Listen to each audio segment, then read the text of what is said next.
بہت سے بندے تجارت کی جب بات آتی ہے، سب اکثر و بیشتر ایک سوال یہ بھی ذہن میں آتا ہے، تو پھر علماء تجارت کیوں نہیں کرتے؟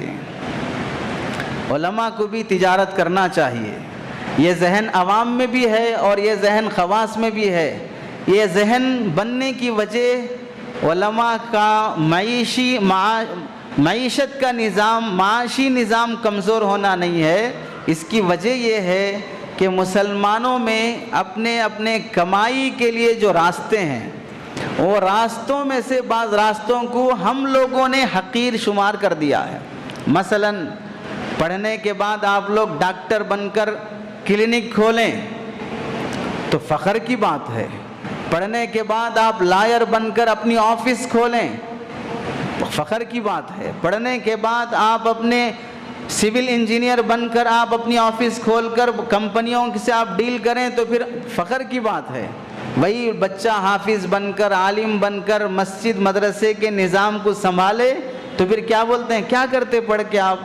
خالی مسجد مدرسہ، کیا رہتی اس میں سیلری؟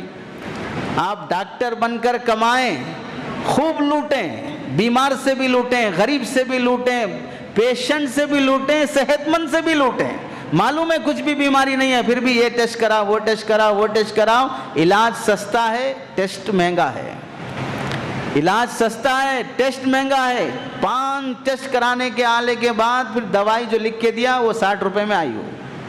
ٹیسٹوں کو کتنا خرچ ہوا صاحب؟ 11,000 خرچ ہوا۔ یہ سب ٹھیک ہے، لیکن اگر علماء پڑھ کر فارغ ہونے کے بعد مدرسہ مسجد کے نظام کو سنبھالیں گے تو پھر کہیں گے اس میں کیا آپ کو انکم رہتی ہے؟ تب علماء کے لیے تجارت کا مشورہ دیتے ہیں ہمارے خیر خواہ لوگ۔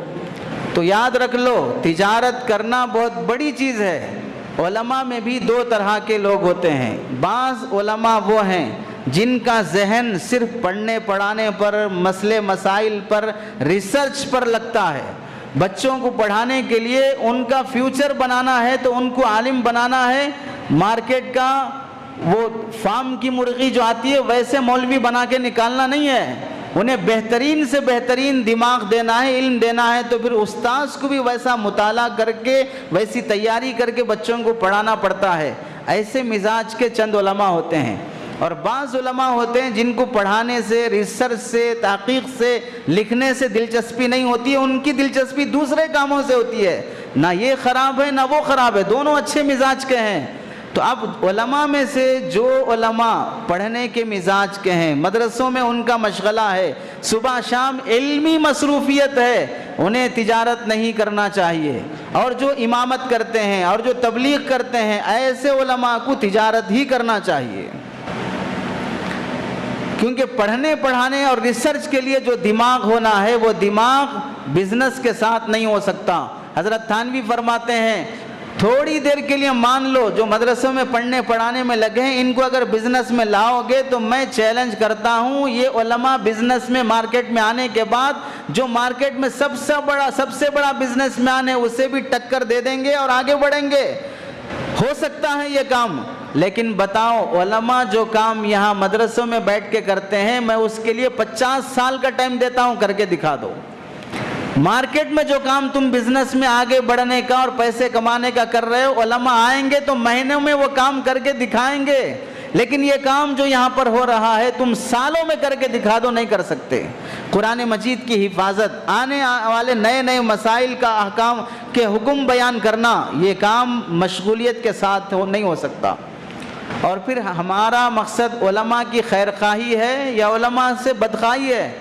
ان کی اکنامک اور ان کی معیشت کو مضبوط کرنا ہے تو پھر ہمیں یہ سوچنا چاہیے کہ علماء کو پڑھانا، بچوں کے پیچھے 8 گھنٹے 6 گھنٹیاں 7 کتابیں پڑھانا اور اس میں دماغ اور مغز ماری والی کتابیں پڑھا کر دماغ پورا انسان کا تھک گیا ہے، اب پھر وہ صاحب بزنس کے لیے آ کے بیٹھیں گے، یہ میٹر 150 روپے کا، وہ میٹر 300 روپے کا، یہ بنیان 60 روپے کی، اس طرح کا بولتے بیٹھیں گے تو پھر یہ علماء پر ڈبل بوجھ ہے کہ نہیں ہے؟ 8 گھنٹے وہاں پر مدرسے میں ڈیوٹی کرو، پھر اس کے بعد آ کر شام میں یہاں پر بیٹھ کر یہ چیزیں سامان بیچتے رہو، یہ ڈبل ڈیوٹی ہے کہ نہیں ہے؟ تو اگر خیر خواہی کا جذبہ ہوتا تو پھر یہ دماغ بننا چاہیے تھا کہ آپ جس کام میں لگے ہیں اس کام کے بدل کوئی دوسرا نہیں کر سکتا، اس لیے آپ اسی میں رہیں اور آپ کی سیلری بڑھائی جائے گی۔ ایک تاجر دکان پر رہ کر ماہانہ 30-35 ہزار 50 ہزار ماہانہ نفع کما لیتا ہے، وہ نفع آپ کو یہاں بیٹھ کر محنت کرنے پر دیا جائے گا۔ یہ خیال آنے کے بجائے آپ مدرسے میں بھی کام کرو، مارکیٹ میں بھی کام کرو، آپ ریسرچ سینٹر میں بھی کام کرو، دکان پر بھی کام کرو، اور پھر کیا بولتے ہیں ہم آپ کی بھلائی کے لیے بول رہے ہیں۔ یہ مگرمچھ کی آنسوں بہانے کی ضرورت نہیں ہے۔ اگر اتنی خیر خواہی ہے تو پھر ایک ڈاکٹر پڑھنے کے بعد کلینک کھولا، اب اس کو جا کر بولیے کلینک یہ آپ فری میں کیجئے، اپنے کمائی کے لیے کوئی چھوٹا موٹا بزنس کر لیجئے۔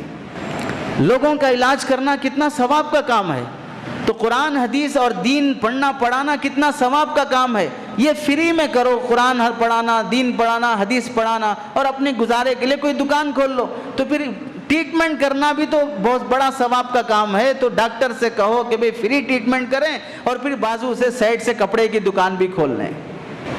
انجینئر سے کہو کہ وہ اپنا جو بھی کنسٹرکشن کا پلان ڈال کے دیتا ہے فری میں کر دے، اور پھر کوئی جوتے چپل کی دکان بھی کھول لے۔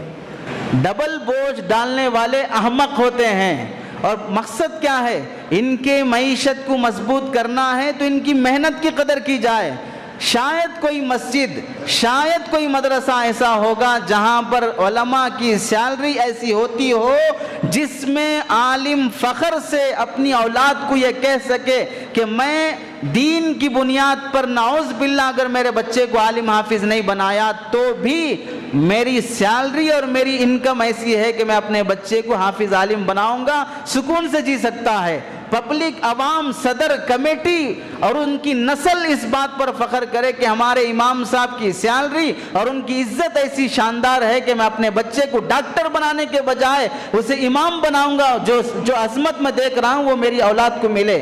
ایسا پوزیشن والا مقام دینا چاہیے تھا، لیکن ہماری نسل میں، ہمارے عوام میں یہ ذہن بنا ہے دیندار لوگ بھی حافظ بنا دو اس کے بعد ڈاکٹر بنا دیں گے، فلاں کر دو فلاں کر دیں گے۔ اور سنو، جب انسان کے پاس مال نہیں ہوتا ہے تو پھر دنیا دار عزت کرنا تو بات کی بات، خود اپنے والدین اور بھائیوں کے پاس بھی تمہاری عزت نہیں رہے گی۔ دسیوں ایسے گھرانوں کی مثالیں ہیں، ایک بیٹا غریب ہے، دوسرا بیٹا مالدار ہے، ماں باپ 100 درجے رعایت مالدار بیٹے کی کریں گے اور غریب بیٹے کی نہیں ہوگی۔ اس میں خراب کم ہوں گے، اچھے زیادہ ہوں گے، لیکن دنیا یہ منظر دیکھ رہی ہے کہ اگر 2 بہو ہیں، ایک مالدار ایک غریب، تو مالدار بہو من چاہی آ سکتی جا سکتی ہے، اور غریب بہو جانے کے لیے باپ ماں اور شوہر یہ سب پوچھ کے جانا پڑے گا اور ٹائم پہ آنا پڑے گا، چونکہ غریب کو اجازت کے بغیر نہ آیا جا سکتا نہ جایا جا سکتا ہے۔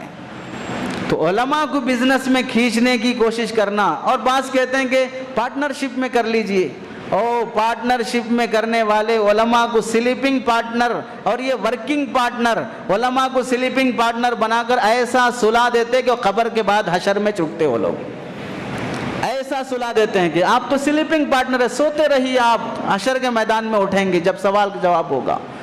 ایسا ڈباتے ہیں جو پارٹنر بنتے ہیں کہ اللہ کی پناہ، جن پر بھروسہ کر کے پیسہ انویسٹ کیا جاتا ہے اور حلال پیسہ، قرآن حدیث پڑھا کر کمایا ہوا پاکیزہ پوتر پیسہ، وہ بھی ڈبا دیتے ہیں لوگ پارٹنر بن کر۔ دسیوں تجربات لوگوں کے ہو چکے ہیں۔ اس واسطے علماء کی جو خدمتیں ہیں اس میں ان کی قدر کی جائے، ان کو مارکیٹ میں کھینچنے کی کوشش نہ کی جائے۔ اور بعض بڑے بھولے پن سے کہتے ہیں آپ نے جو ہدایہ میں کتاب البیوع پڑھا ہے، اقالہ پڑھا ہے، کتاب الصرف پڑھا ہے، فلاں پڑھا ہے، یہ سب کیسے اسلامی تجارت مارکیٹ میں آئے گی اگر آپ نہیں آئیں گے؟ اس کا جواب سیدھا سیدھا یہ ہے کہ جو علماء ہدایہ کی کتاب البیوع پڑھے ہیں اور اس کے مسائل ازبر ہیں، وہ مارکیٹ میں آنے تیار نہیں ہوتے، اور اگر آنے تیار ہو گئے تو پھر وہ ہدایہ کے مسائل کو مارکیٹ میں لانے کے قابل نہیں ہوتے، اور اگر لانے کے قابل ہیں تو پھر قوم انہیں لانے نہیں دیتی۔ وہ سب جو کتابوں میں پڑھے وہاں رکھو صاحب، یہاں مارکیٹ میں نہیں چلتا وہ سب۔ شرافت کی زبان نہیں چلتی مارکیٹ میں، اسلامی مسائل کہاں سے سمجھ لیں گے لوگ؟ شرافت کے اخلاق نہیں چلتے ہیں، رف زبان، تیز زبان بات کریں گے تو ہی آپ کا بزنس ہوگا۔